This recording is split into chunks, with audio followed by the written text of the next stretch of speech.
Hi everyone, I'm Catherine with Visa Harmony. Today I want to talk about the things you can do if you cannot find a joint sponsor for your affidavit of support form.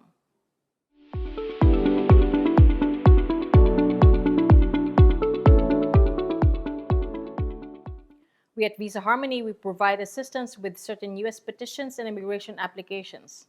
Our service fees are very affordable. We assist with filling out the required forms, organizing all the requirements, sending the application packet to USCIS, and answer any questions you may have during the whole process. I will leave our contact information below. If you are a U.S. citizen or a lawful permanent resident or green card holder who wants to sponsor your relative to become a lawful permanent resident or green card holder of the United States, you might be wondering, what is the joint sponsor and why do you need one? Basically, a joint sponsor is someone who agrees to be financially responsible for your relative beneficiary along with you, the primary sponsor. A joint sponsor files a separate Form I-864 Affidavit of Support along with your Form I-864 when your income is not enough to meet the minimum required income. A joint sponsor can be anyone who is, number one, a U.S. citizen, a U.S. national, or a lawful permanent resident. Number two, at least 18 years old.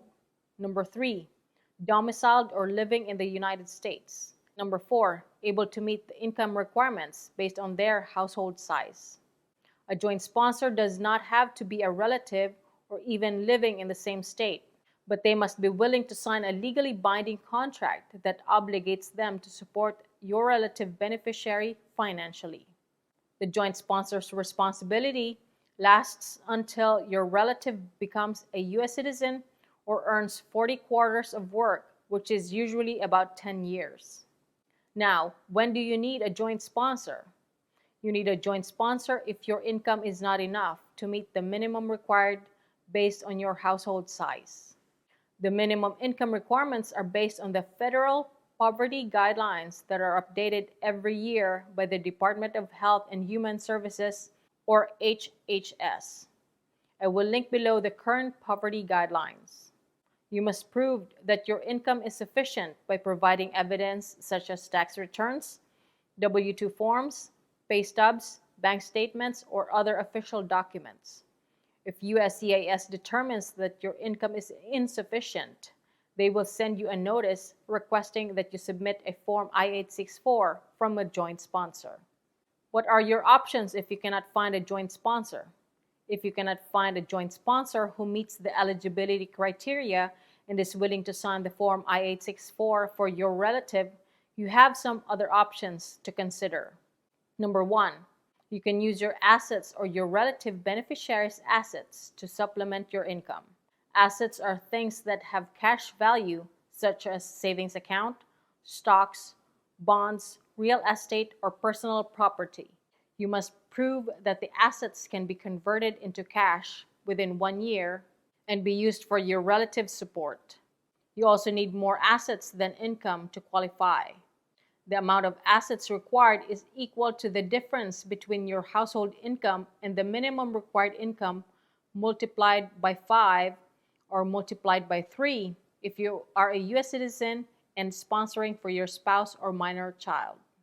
Number two, you can add another household member's income to yours if they live with you and are related by birth, marriage, or adoption.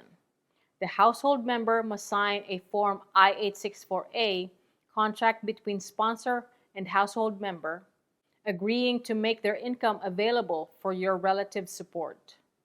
Number three, you can wait until your income increases or your household size decreases to meet the minimum income requirements.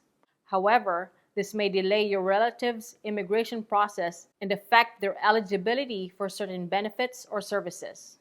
Unfortunately, there is no waiver for the Affidavit of Support form if you cannot find a joint sponsor.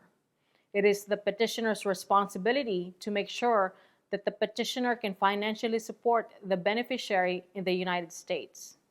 I hope this video is helpful. If you have any questions on this topic, please post them in the comments section below or send us an email at ask@visaharmony.com. Thank you and see you next time.